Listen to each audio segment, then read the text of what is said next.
O Senhor deu, o Senhor tirou. Bendito seja o nome do Senhor.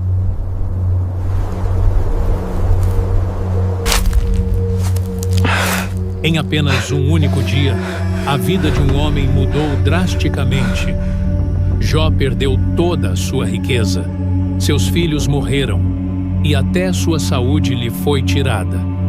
Consegue imaginar uma situação pior?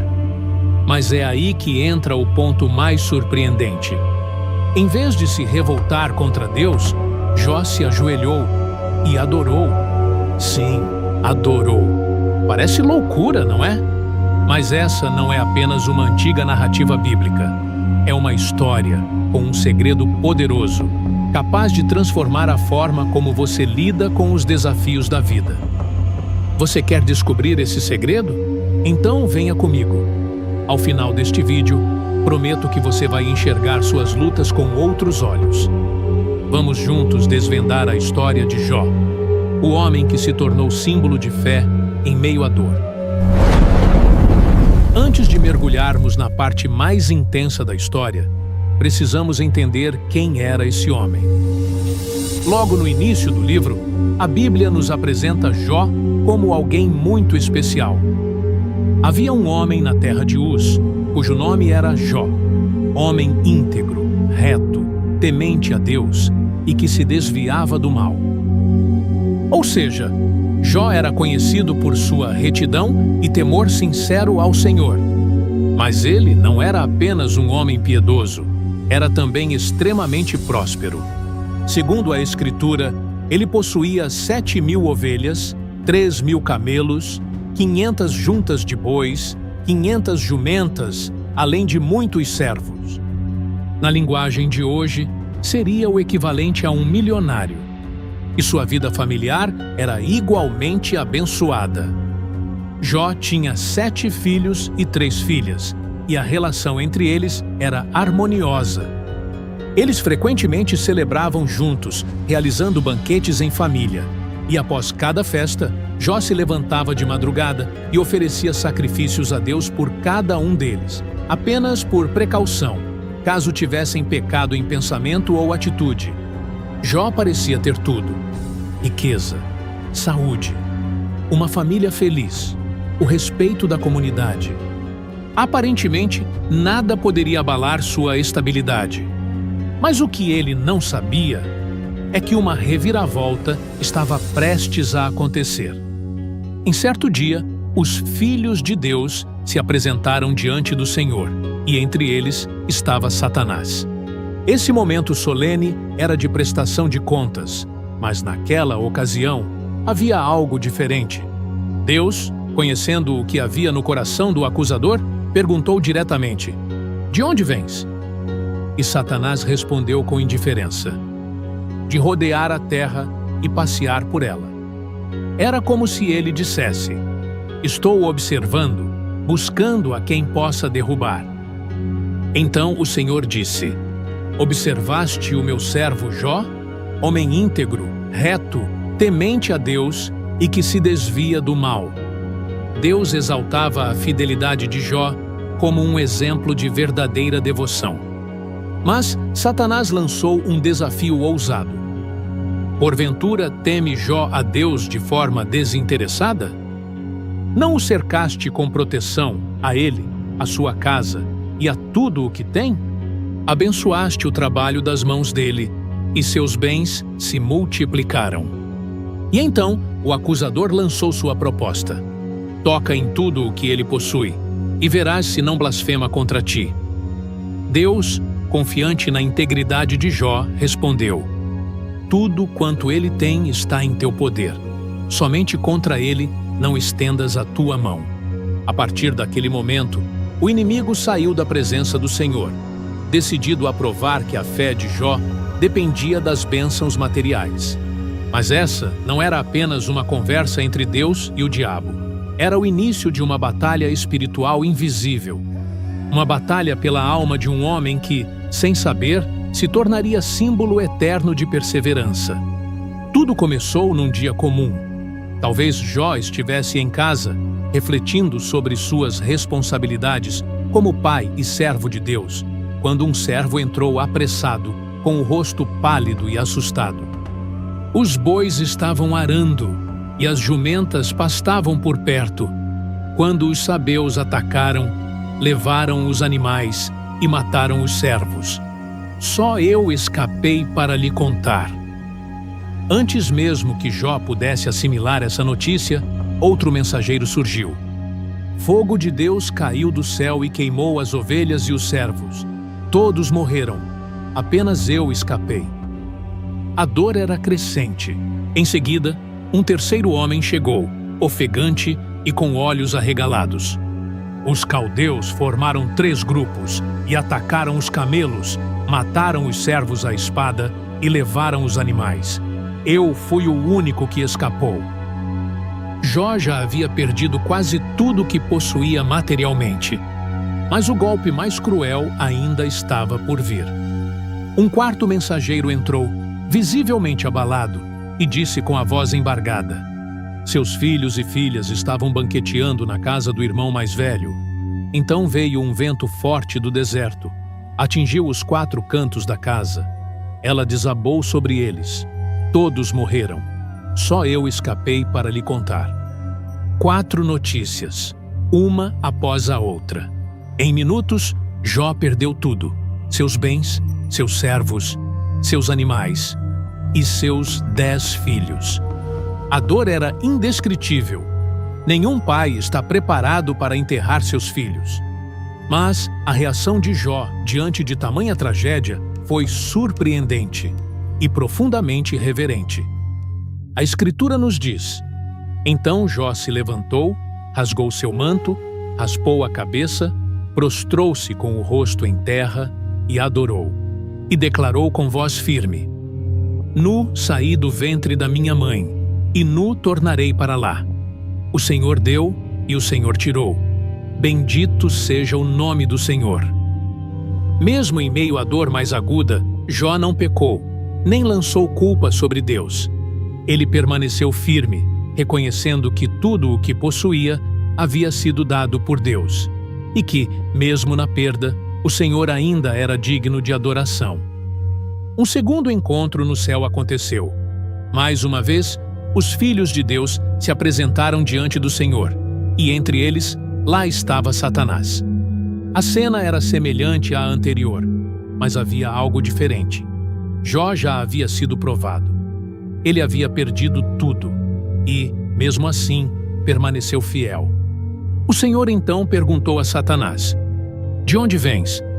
E novamente, Satanás respondeu com indiferença: de rodear a terra e passear por ela.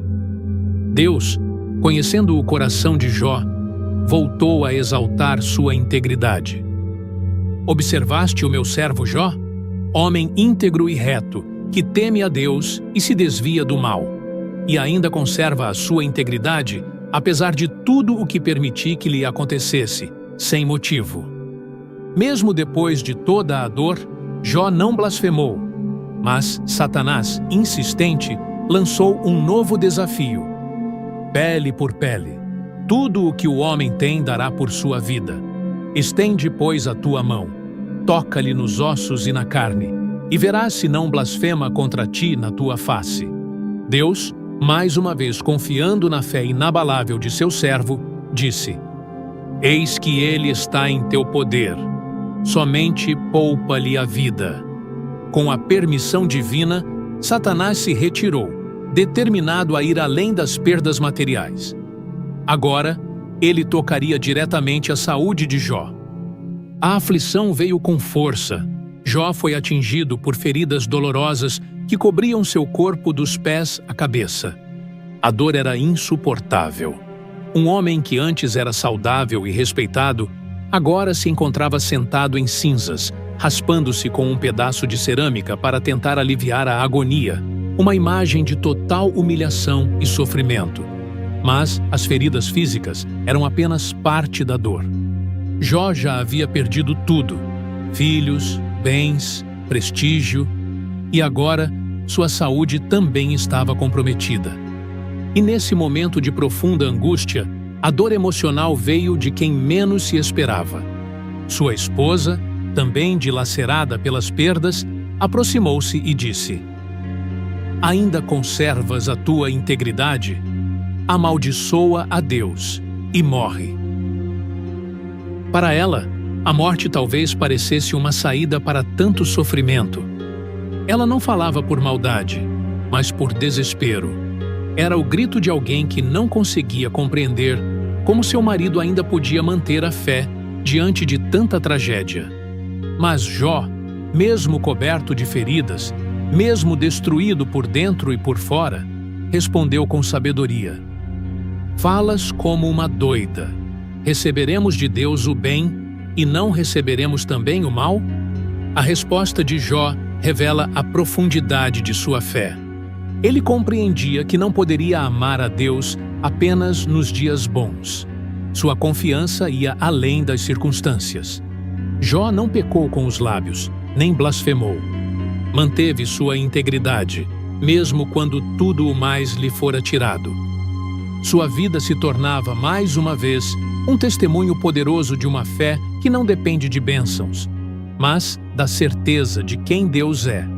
A verdadeira fé não depende de dias ensolarados. Ela se revela quando as nuvens escuras cobrem o céu e as tempestades parecem não ter fim. Foi exatamente nesse cenário que Jó se encontrou, devastado em todas as áreas da vida, emocional, física e espiritual. Quando as notícias sobre a tragédia de Jó se espalharam, 3 dos seus amigos mais próximos decidiram ir ao seu encontro: Elifaz, Bildade e Zofar. Eles eram homens sábios, vindos de diferentes terras, e conheciam Jó de longa data. Elifaz, de Temã, era conhecido por sua sabedoria ponderada. Bildade, de Suá, tinha fama de ser firme e direto. Zofar, de Naamá, era o mais impulsivo entre eles, alguém de palavras intensas e sinceras. Mas, acima de tudo, eram amigos leais que se importavam com Jó.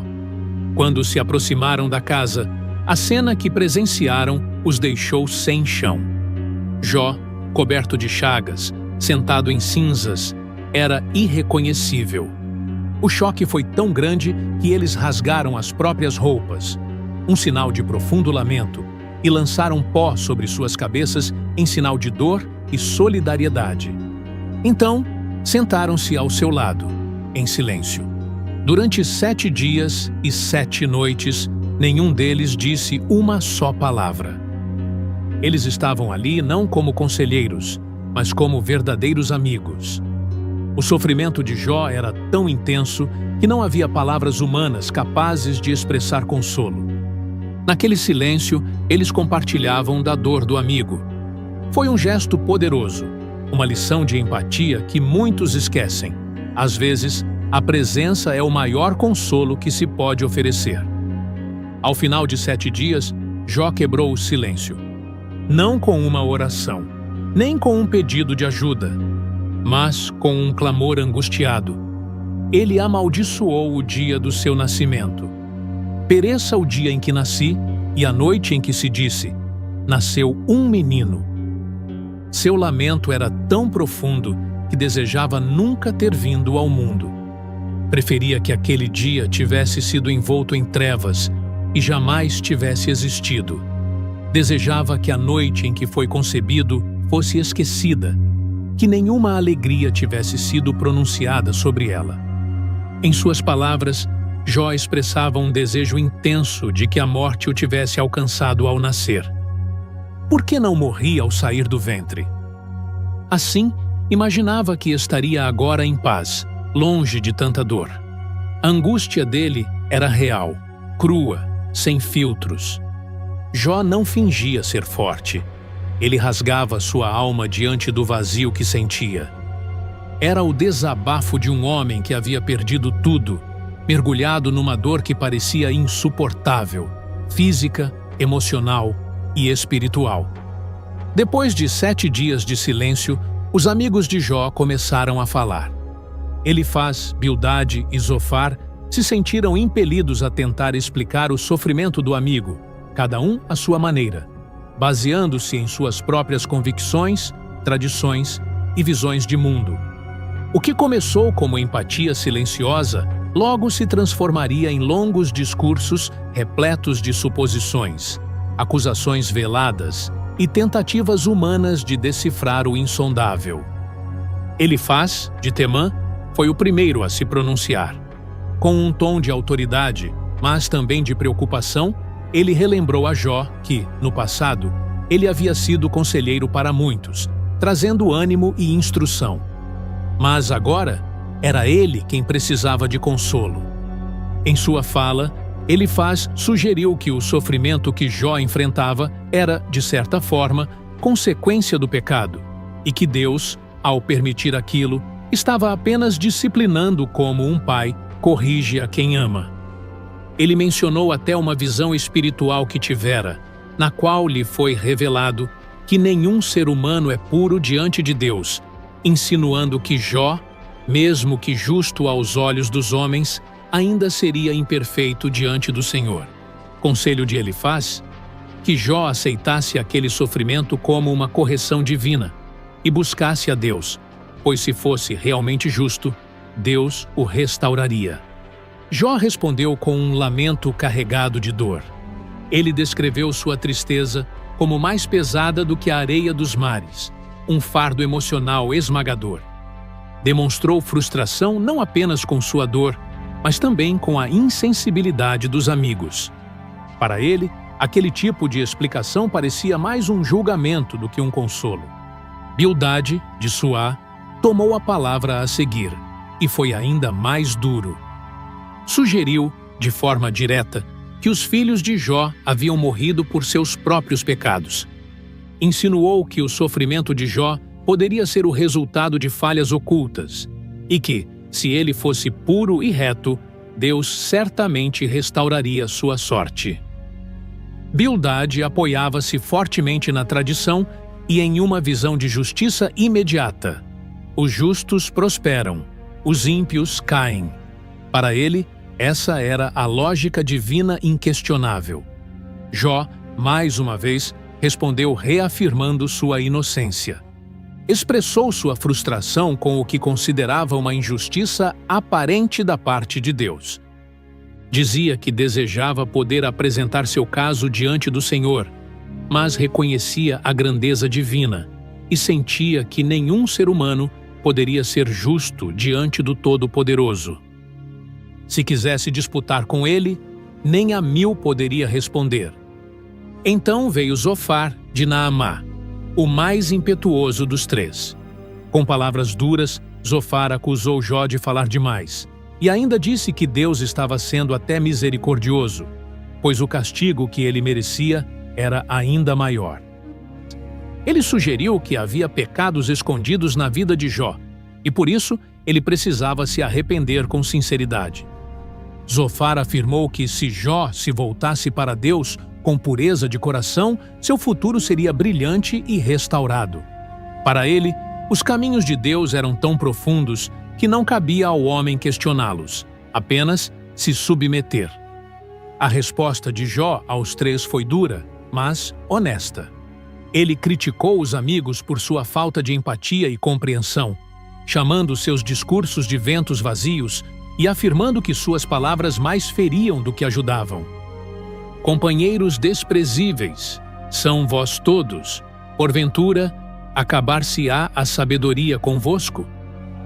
Jó reconhecia a soberania de Deus, mas não conseguia compreender como os ímpios muitas vezes prosperavam, enquanto os justos sofriam.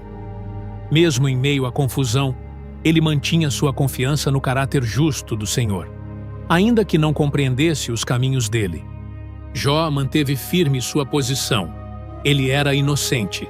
E mais, expressou o desejo de apresentar sua causa diante de Deus como quem busca uma audiência justa diante de um tribunal celestial.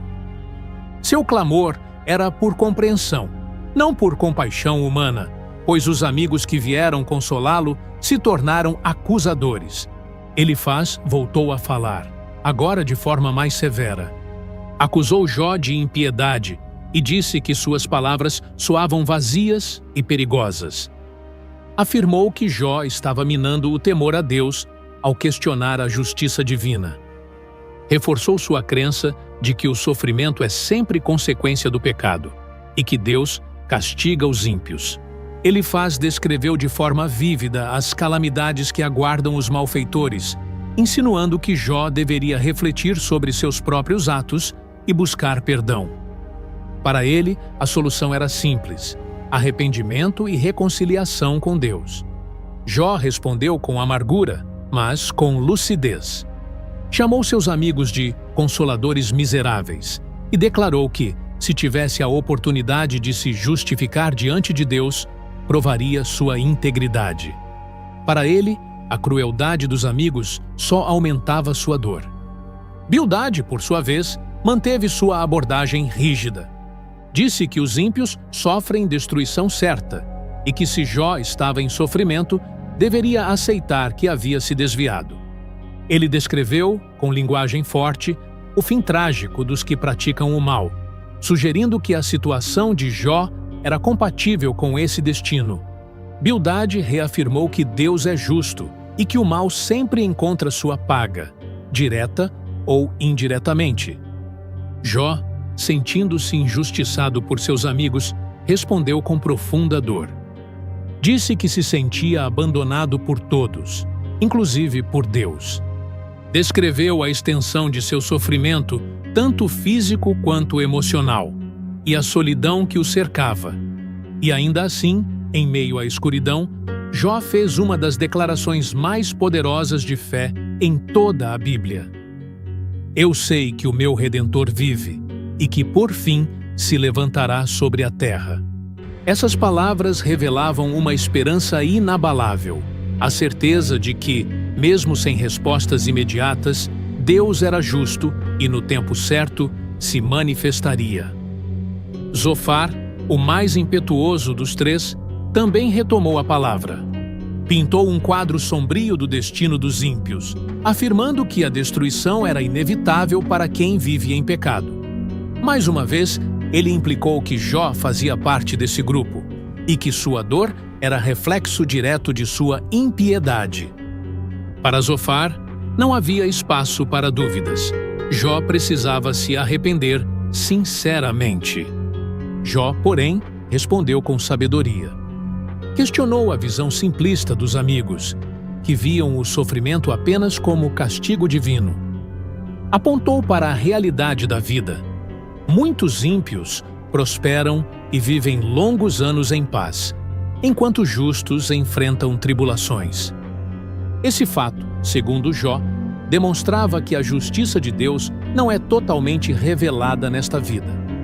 Ele reafirmou que não havia cometido injustiças e condenou seus amigos por julgarem sem conhecer os fatos. Mesmo diante da dureza das acusações, Jó ainda expressava confiança em Deus, mas também sua dor pela falta de compreensão. Elifaz, em sua última tentativa, acusou Jó diretamente de pecados graves. Disse que ele havia oprimido os pobres, explorado os necessitados e ignorado os aflitos. Com essas acusações, instou Jó a se reconciliar com Deus. Afirmava que, se ele se arrependesse, seria restaurado e voltaria a experimentar prosperidade e bênçãos. Elifaz defendia uma visão rígida de justiça. Para ele, todo sofrimento era sinal de culpa, e toda prosperidade era sinal de retidão. Em sua perspectiva, não havia espaço para exceções. Jó continuava determinado em sua busca por respostas. Ele expressou o desejo sincero de apresentar seu caso diante de Deus, declarando que, se tivesse a oportunidade, seria justificado. Com coragem, Jó questionou a justiça divina na forma como o sofrimento era distribuído, destacando que muitos malfeitores viviam impunes, enquanto pessoas justas enfrentavam grandes provações. Sua frustração era profunda, pois não conseguia compreender os caminhos de Deus, mas mesmo assim mantinha firme sua confiança em sua integridade e na justiça divina. Bildade respondeu com uma fala breve, porém incisiva. Reiterou a santidade e a pureza de Deus, afirmando que, diante de tamanha majestade, nenhum ser humano poderia ser considerado justo ou puro. A mensagem era clara. A distância entre a perfeição de Deus e a imperfeição humana era intransponível. Jó, no entanto, refutou essa ideia com uma resposta marcada por eloquência e reverência. Descreveu a grandeza e o mistério de Deus com palavras poderosas, reconhecendo sua majestade e soberania sobre toda a criação. Ainda assim, questionava: como tamanha grandeza poderia se aplicar ao seu sofrimento pessoal? Jó reafirmou sua integridade com convicção. Fez uma defesa vigorosa de sua inocência, listando suas boas ações, seu compromisso com a justiça e sua retidão de caráter. Ele insistia: não havia pecado oculto em sua vida que justificasse a dor que estava enfrentando. Enquanto as discussões entre Jó e seus 3 amigos se intensificavam, um novo personagem se levantou: Eliú, filho de Baraquel, o Buzita.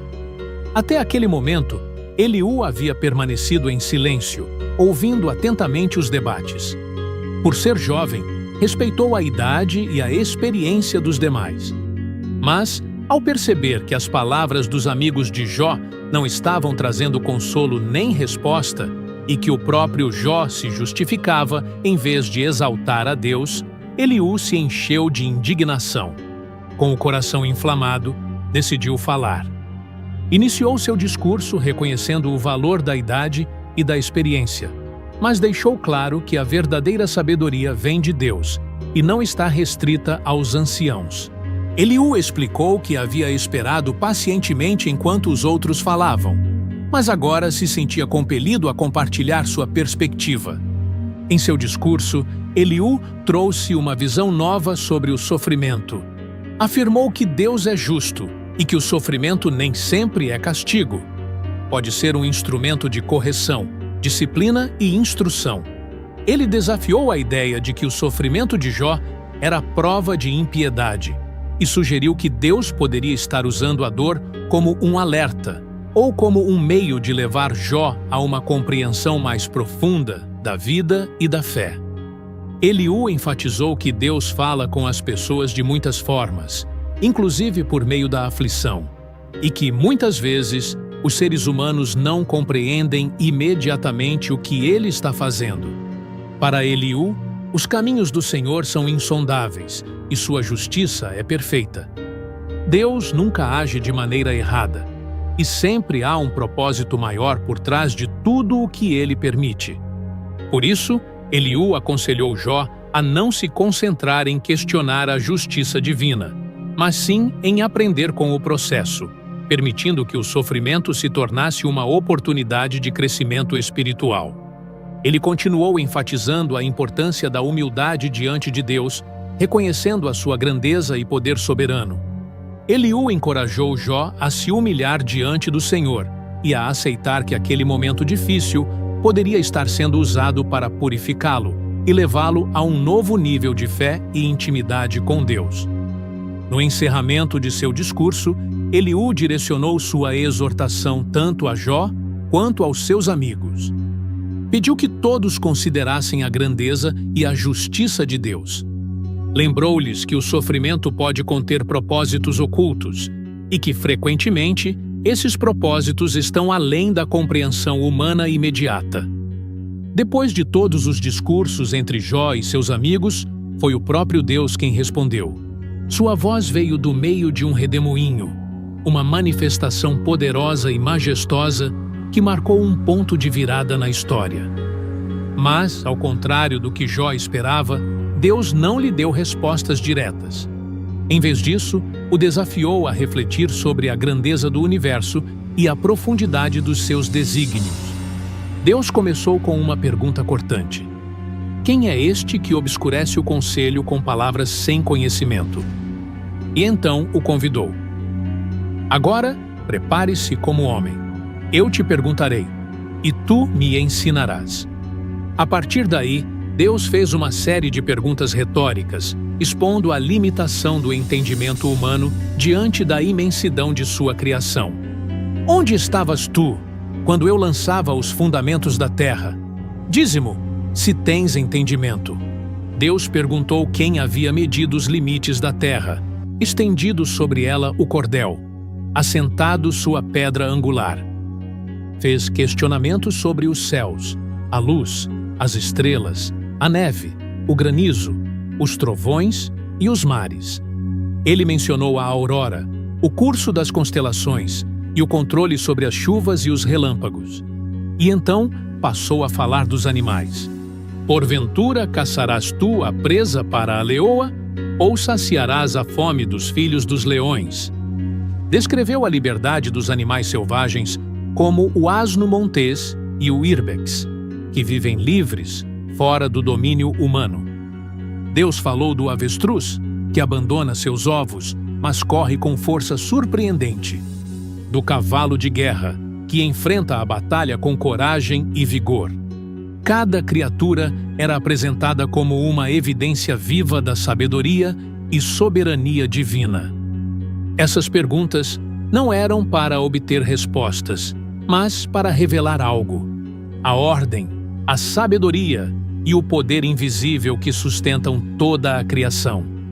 Deus então levou a revelação a um novo nível, apresentando duas criaturas enigmáticas, o Behemote e o Leviatã.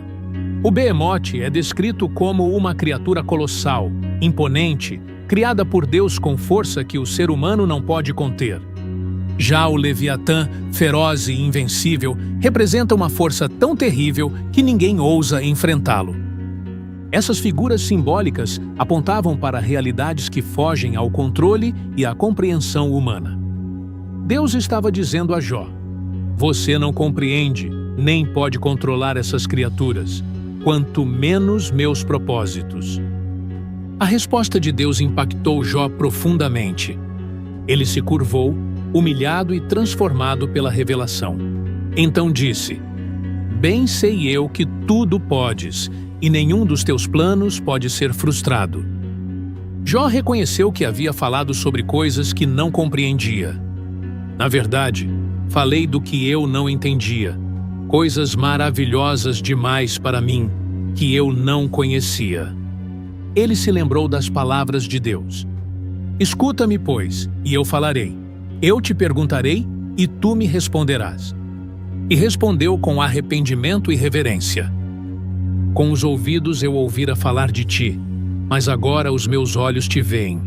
Por isso, me abomino e me arrependo no pó e na cinza. Essa foi a verdadeira virada na vida de Jó. Ele passou de alguém que tentava explicar o sofrimento com base em sua visão limitada, para alguém que reconhece sua pequenez diante da sabedoria insondável de Deus. Jó não recebeu respostas, recebeu revelação. E foi isso que transformou sua alma. Em um momento de profunda revelação e arrependimento, Jó declarou: com os ouvidos eu te ouvi, mas agora os meus olhos te veem. Essa frase marcava a transição de um conhecimento teórico sobre Deus para uma experiência íntima e transformadora. Através da dor, da espera e, por fim, da fala divina, Jó foi conduzido a um lugar de verdadeira humildade diante do Criador. Ele continuou: por isso me abomino e me arrependo no pó e na cinza.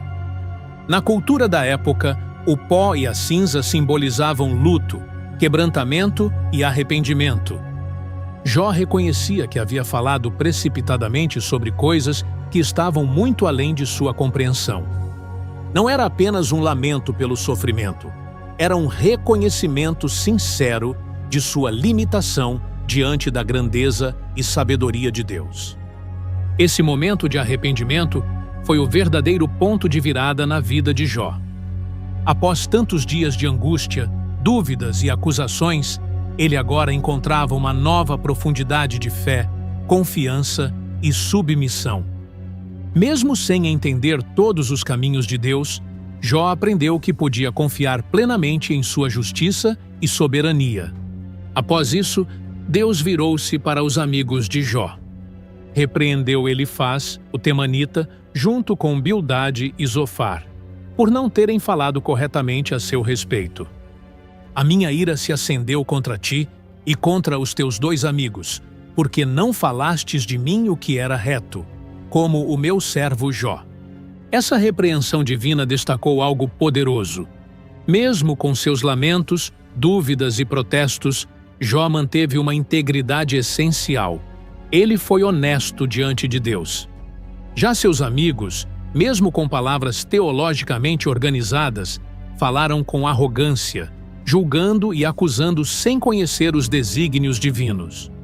Deus então instruiu Elifaz: Tomai, pois, 7 novilhos e 7 carneiros, e ide ao meu servo Jó, e oferecei holocausto por vós. O meu servo Jó orará por vós, porque dele aceitarei a oração. Elifaz, Bildade e Zofar obedeceram. Trouxeram os sacrifícios como Deus havia ordenado, e Jó, em um gesto de perdão e intercessão, orou por eles. Essa oração foi aceita por Deus, demonstrando não apenas a restauração da amizade entre eles, mas também a grandeza do coração de Jó. Mesmo tendo sido injustamente acusado, ele escolheu perdoar, interceder e abençoar. A intercessão de Jó nos mostra que a verdadeira fé vai além da dor.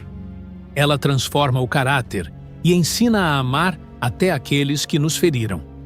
Após esse momento de reconciliação e intercessão, Deus restaurou a sorte de Jó. E mais do que restaurar, o Senhor lhe deu o dobro de tudo o que possuía antes. Seus irmãos, irmãs e todos os que o conheciam anteriormente vieram até ele. Consolaram-no e o reconfortaram por todo o mal que Deus havia permitido que passasse.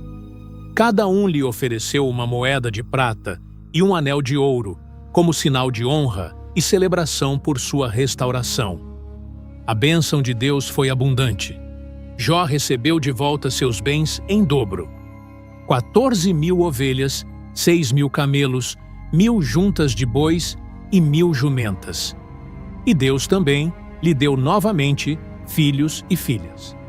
7 filhos e 3 filhas, assim como antes. As filhas de Jó eram reconhecidas por sua extraordinária beleza. Ele as chamou de Gemima, Késia e Queren-Hapuque. Diferente dos costumes da época, Jó deu herança às suas filhas juntamente com seus irmãos, demonstrando generosidade e igualdade, um reflexo da transformação que havia experimentado. A vida de Jó, após a tempestade, foi marcada por longos dias de paz e prosperidade. Ele viveu 140 anos depois da sua restauração e viu seus filhos, netos, bisnetos e tataranetos, até a 4ª geração. Jó morreu velho e farto de dias, tendo vivido uma vida completa, repleta de propósito e marcada por fé, perseverança e confiança em Deus, mesmo nos dias mais sombrios.